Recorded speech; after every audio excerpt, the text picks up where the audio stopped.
तो भाइयों फिर से आ गया हूँ बॉडी बिल्डिंग के इंटरेस्टिंग अपडेट्स लेके। तो वीडियो को शुरू करने से पहले जल्दी से वीडियो को एक लाइक कर दीजिए, और अगर आप अपने भाई के चैनल पर नए हैं तो जल्दी से चैनल को सब्सक्राइब कर दीजिए ऐसे रेगुलर फिटनेस और बॉडी बिल्डिंग अपडेट्स के लिए। तो भाइयों अब बस 6 दिन ही रह गए इस साल के सबसे बिगेस्ट बॉडी बिल्डिंग कंपटीशन को, और अपडेट्स तो मान लो कि आप लोग बल्क में आ रहे हैं। इवन आज भी बहुत सारे अपडेट्स हैं। तो आज की पहली अपडेट है भाइयों हार्डी शोपैन की तरफ से। हालांकि अपडेट उन्होंने खुद तो पोस्ट नहीं किया है, बल्कि आप स्क्रीन पे देख पाओगे कि किसी अजर मसल नाम के पेज से ये अपडेट आया था। एंड वहाँ भी उन्होंने कहीं क्लेम नहीं किया था कि ये हार्डी का रिसेंट का फिजिक अपडेट है, बल्कि उन्होंने बस वहाँ ये कहा था कि 1 हफ्ते रह गए हैं इस शो को, मतलब ओलंपिया को। बट बाकी पेजेस ने तो इसको ऐसे प्रमोट कर दिया कि ये हार्डी का बस प्रेजेंट का ही फिजिक अपडेट है, और पता नहीं कि कितने लोग इससे इन्फ्लुएंस भी हो गए। इवन हैनी रैम्बोर्ड ने खुद कहा कि ये हार्डी का पुराना फिजिक अपडेट है। एंड जितना कि मुझे पता है कि कुछ महीने पहले भी हार्डी की तरफ से ऐसा एक सेम अपडेट आया हुआ था। इवन हम लोगों ने उसको कवर भी किया था। एंड मेरे ख्याल से शायद ये उसी अपडेट का कोई पार्ट होगा, जो कि बस एक हाइप क्रिएट करने के लिए पोस्ट किया गया था। बट बाकियों ने तो इसको फिजिक अपडेट ही बना दिया। एंड भाई वो सबसे मज़े की बात कि हार्डी पूरे साल इस तरीके के कंडीशन रहते हैं, तो लोग बिलीव भी कर लेते हैं कि शायद उनका अभी का फिजिक अपडेट हो सकता है, जो कि एक बहुत बड़ी रिस्पेक्ट वाली बात है। क्योंकि जहाँ ऑफ सीजन में सारे बॉडी बिल्डर्स उतने कंडीशन नहीं दिखते, उस टाइम हार्डी ऐसे खुद को एकदम कंडीशन रखते हैं, जो कि एक बहुत ही बढ़िया बात है। बट स्टिल जैसा कि मैंने पहले भी कहा था कि मुझे तो बिल्कुल नहीं लगता कि ओलंपिया से पहले हार्डी का कोई फिजिक अपडेट हमें देखने मिलेगा।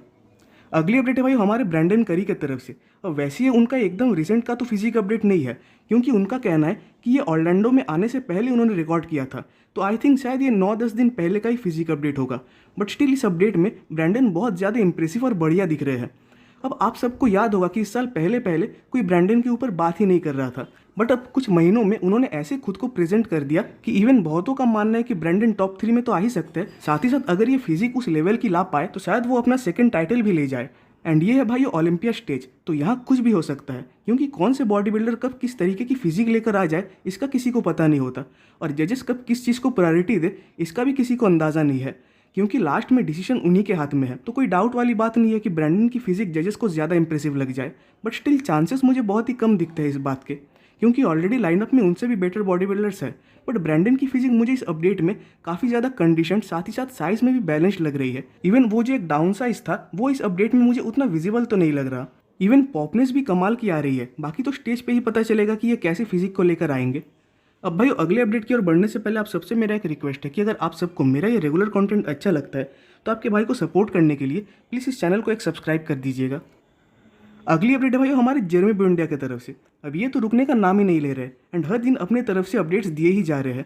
वैसे ये वाला अपडेट मुझे पर्सनली बहुत ज़्यादा बढ़िया लगा, क्योंकि लास्ट के कुछ अपडेट्स में जेरेमी कैमरा के कुछ ज़्यादा ही सामने खड़े हो जाते थे, जिसकी वजह से व्यू एंगल उतना बढ़िया नहीं आ पा रहा था। बट इस अपडेट में जेरेमी की फिजिक एकदम क्लियर दिख रही है।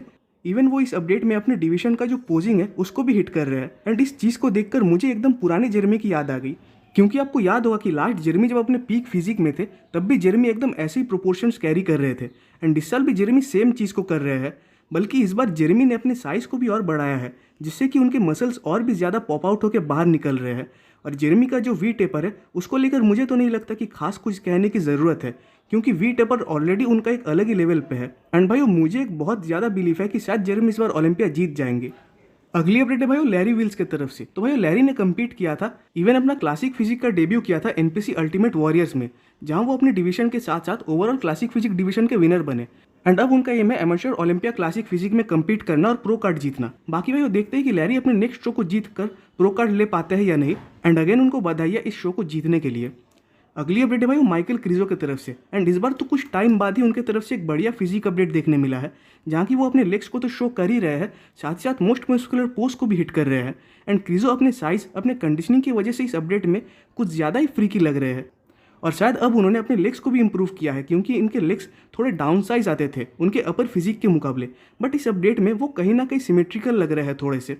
एंड मोस्ट मस्कुलर पोज तो उनका हमेशा से ही बेस्ट पोज रहा है, क्योंकि उनके पास साइज, फ्रेम, मास, किसी चीज़ की कोई कमी तो नहीं है, तो इसीलिए वो पोज और भी बढ़िया आता है। बाकी इनसे भी बहुत ज़्यादा उम्मीद है कि ये इस बार एक अपर प्लेसिंग पे आए। अगली अपडेट है भाई हॉर्स एमडी की तरफ से। अब वैसे तो 2 हफ्ते बाद रोमानिया प्रो में ये कम्पीट करने वाला है, बट शायद कल उन्होंने ब्राज़ील एमेच्योर ओलंपिया में गेस्ट पोजिंग किया था। एंड पर्सनली हम सब इनको जिस चीज़ यानी जो मसल मास और जो थिकनेस की वजह से जानते हैं, उस पोजिंग में वही मिसिंग था। इवन उनकी फिजिक बहुत ही फ्लैट आ रही थी, जबकि इंस्टा पे ये एक मास मॉन्स्टर दिखते हैं। हाँ, क्वाड्स इनके अच्छे थे, बट अपर फिजिक देखकर कहीं से इनको ओपन डिवीजन के बॉडी बिल्डर वाली फील तो नहीं आ रही थी। अब माना कि ये ओपन डिवीजन में अपना प्रो डेब्यू करने वाले हैं, बट स्टिल वो राउंडनेस, वो फुलरनेस इनके फिजिक में नहीं था। इवन उनका गट और वेस्ट भी काफ़ी ज़्यादा वाइड आ रहा था। इवन 2 वीक्स आउट के अकॉर्डिंग तो कंडीशनिंग भी उतनी ज़्यादा बढ़िया नहीं आ रही। और जहाँ चांसेस बन रहे थे कि शायद ये इस शो को जीते, तो इस फिजिक के बाद अब तो अगर ये टॉप 3 में भी आ जाते हैं तब भी बहुत बड़ी बात है।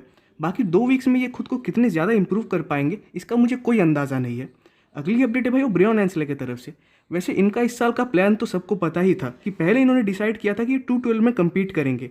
ऑल्दो ये अपने डिवीजन में 2 बार ओलंपिया रह चुके हैं, बट स्टिल इनका कहना था कि वेट कैप इनके लिए इनफ नहीं था। बट जब वेट कैप बढ़ने का न्यूज़ आया और इनके हाइट के अकॉर्डिंग इनको और 7 पाउंड वेट ऐड करने का मौका मिला, तो ये फिर से क्लासिक में आ गए। और उसके बाद से ये जिस तरीके से अपडेट्स दे रहे हैं तो वो सही में बहुत ज़्यादा इंप्रेसिव है। खासकर इस अपडेट्स में इनकी फिजिक कंडीशन के साथ साथ बिगर भी आ रही है। वैसे लेग्स इनके तब भी डाउन साइज आ रहे थे एंड अब भी लेग्स कुछ खास इंप्रूव तो नहीं दिख रहे हैं। बाकी मेरे ख्याल से ये टॉप 3 के बाहर ही रह सकते हैं। अगली अपडेट है भाई वो माइकल द बुल की तरफ से। अब इनका फिजिक तो सही में साइज एंड कंडीशनिंग दोनों में बहुत ज़्यादा बढ़िया आ रहा है। इवन मसल्स में एक फुलरनेस भी आ रही है और डिटेलिंग तो है ही। बाकी कहीं ना कहीं इनके भी चांसेस बन रहे हैं कि शायद ये इस साल ओलंपिया में टॉप 5 को क्रैक कर दे। और इसकी लास्ट अपडेट है भाई वो एंड्रे प्रेस्टी की तरफ से। तो पहले तो इनके तरफ से मून पोज का अपडेट आया हुआ है जिसमें कि इनके हैमस्ट्रिंग्स एकदम सेपरेटेड आ रहे हैं। बट आप सब जानते ही हो कि ये पोज IFBB ने बैन करके रखा है। वहीं बात करें इनके इस अपर फिजिक के ऊपर तो ये कमाल के आ रहे हैं, बट वहीं स्टेज पे शायद ये फिर से अपने मास की वजह से पीछे रहने वाले हैं, क्योंकि आप सब जानते ही हो कि इनके वाइड फ्रेम के अकॉर्डिंग इनके फिजिक में उस लेवल का मास तो नहीं है जिससे कि ये और ज़्यादा पीछे चले जाते हैं। तो भाई आज की वीडियो पे खत्म होती है। कमेंट्स में जरूर बताइएगा कि आपको वीडियो कैसा लगा। वीडियो अच्छी लगी तो वीडियो को एक लाइक कर दीजिए और नेक्स्ट वीडियोस के अपडेट सबसे पहले पाने के लिए चैनल को सब्सक्राइब कर दे और बेल आइकन को प्रेस कर दे।